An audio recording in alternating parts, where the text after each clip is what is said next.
तो जानती हो कि मैं कोई नशा नहीं करता।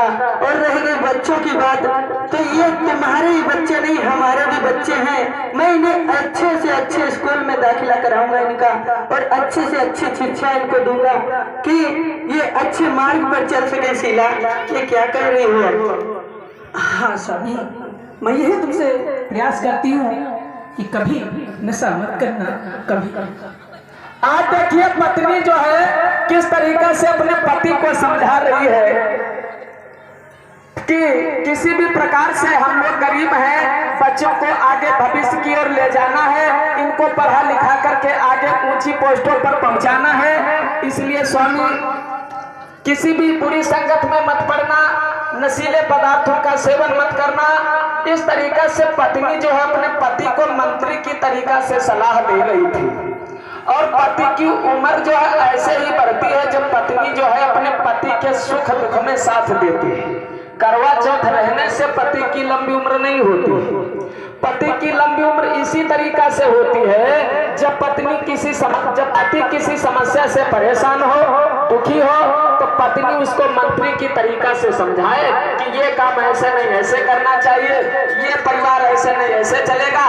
इस तरीका से पत्नी अगर पति को समझाती है तो घर परिवार जो है कुशल से चलता है। और घर की लक्ष्मी जो है पत्नी ही बताई गई है। अगर पत्नी परिवार को सही तरीका से ले जाने वाली नहीं है तो पति कितना भी कमाता हो कभी उन्नति नहीं हो सकती। पति को समझा रही थी कैसे बैठा करके। बोलो शीला। अरे आंगन में रही समाई, सुनो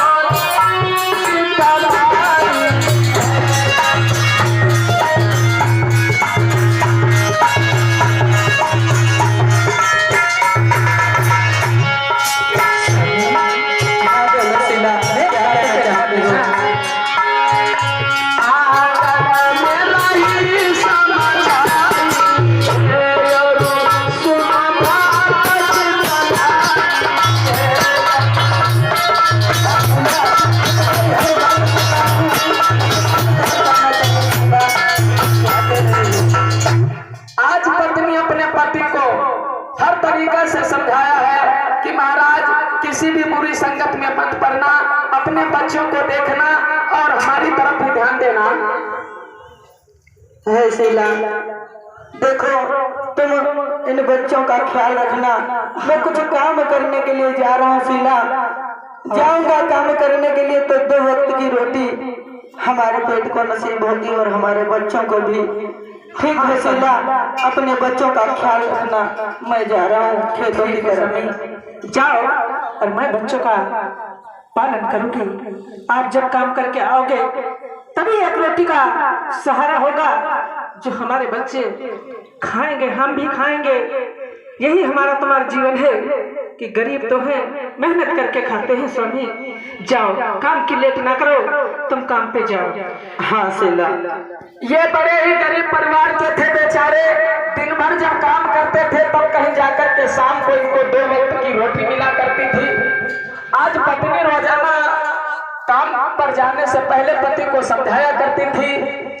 आज फिर जो है पति देव काम करने के लिए दूसरों के खेतों में मजदूरी करने के लिए जाता है।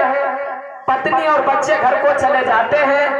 किस तरीका से वो गरीब पिता जो है दूसरों के खेतों पर काम करने के लिए जाता है, मेहनत मजदूरी करके अपने परिवार का पालन पोषण किया करता था।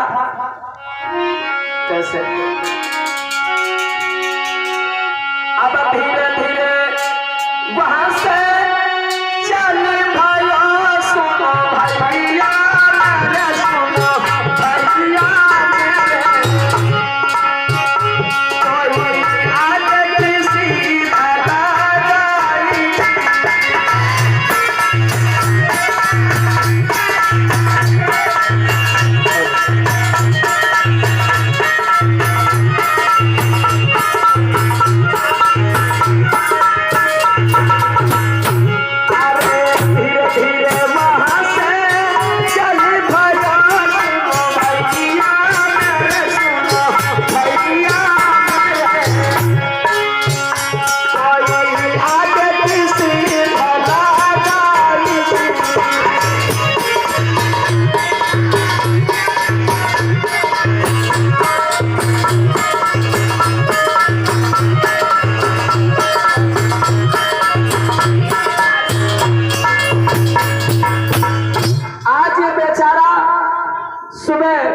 खेतों पर काम करने के लिए जा रहे थे, खेतों पर काम करने के लिए दूसरों के जा रहे थे।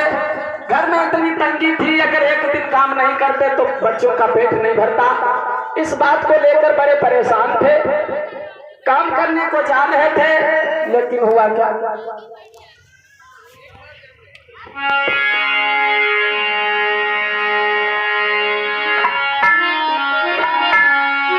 काम करने को जा रहे थे और उधर से कुछ शराबी लोग जो थे उसी गांव में रहा करते थे। शराबी लोग जो थे आपस में विचार करने लगे हैं, भैया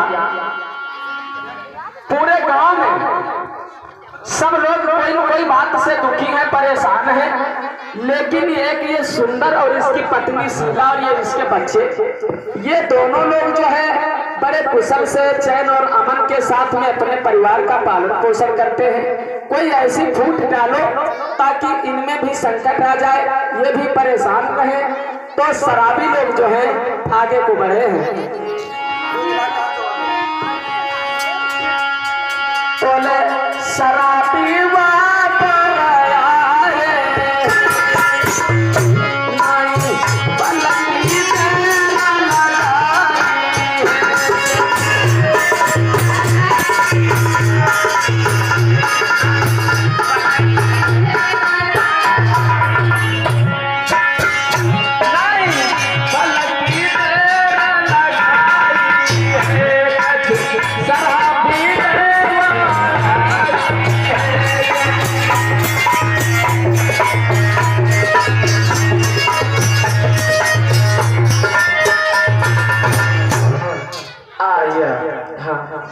अरे यार क्या बताओ, देख रहे सबको हमारे गांव में सब यार शराबी हैं। हाँ। सब दारू गांजा धतूरा भांग चिलम अफीम पीते खाते हैं। हाँ। अरे यार एक आदमी वो सुंदरवा है का, हाँ हाँ यार वो शराब दारू कुछ पीते ही नहीं है। तो देख लो कैसे सब खुशी खुशी यार हाथ के मेहरुआ लड़का बच्चा कितने खुश रहते हैं। ऐसा कुछ करा जाए, चलो थोड़ा बहुत कोई का स्वाद पिलावा उलावा जाए, कोई का घर द्वार का बिगाड़ बिगड़ दिन जाए जल्दी। हाँ अरे जब हम बिगड़े हैं तो उनका बिगाड़े तो हमारा काम हो, क्योंकि हमारा नारा है हम बिगड़ेंगे युग बिगड़ेगा। हाँ सही बात है। शराबी थे ये लोग, सोचने लगे हम लोग शराब पीते हैं, हम लोग दुखी हैं, तो अपने साथ साथ दूसरों को भी दुखी करें। तो ये सोचने लगे पूरे गांव में थोड़ी थोड़ी सब पीते हैं, हम मान लो ज्यादा पीते हैं, लेकिन एक सुंदर नाम का व्यक्ति है, वो शराब पीना तो दूर की बात है, शराब छूता तक नहीं है, और उसकी पत्नी भी बहुत सुंदर है। तो इसने ये मन में विचार किया, इस सुंदर को अपने चंगुल में फंसाओ और इसे शराबी बनाओ, और इसको शराबी बनाने के बाद में इसकी पत्नी को छीन लो और इसकी धन दौलत को लूट लो। तुम्हारी बात भैया बिल्कुल सही है। अभी काम हम चलो आगे चला जा, देखा जाए, कहूँ न कहूँ तो सुंदरवा भेटेबे करे। चला देखिए शराब पीने वालों की दशा अंत में क्या होती है, जो शराब पीने वाले हैं उनकी दशा क्या होगी ये भी देखना। कितने खैर कुशलता के साथ में अपने परिवार का पालन पोषण वो सुंदर लाल नाम का व्यक्ति किया करता था, लेकिन ये शराबी लोगों ने सोचा इसको शराब पिलाई जाए, इसको नशेड़ी बनाया जाए, इसको व्यभिचारों में डाला जाए और फिर इसकी पत्नी को, इसके धन दौलत को छीन करके इसको भिखारी बना दिया जाए। चलो रहेगा, चलो भैया उधर है, चलो खेतन तरफ बहुत खेत में बहुत राधे सुंदर हुआ। आज ये सोचने लगे हैं सुंदरवा खेतन की तरफ गाँव हो, चलो हाथ में एक एक क्वार्टर लेकर के चले हैं। कैसे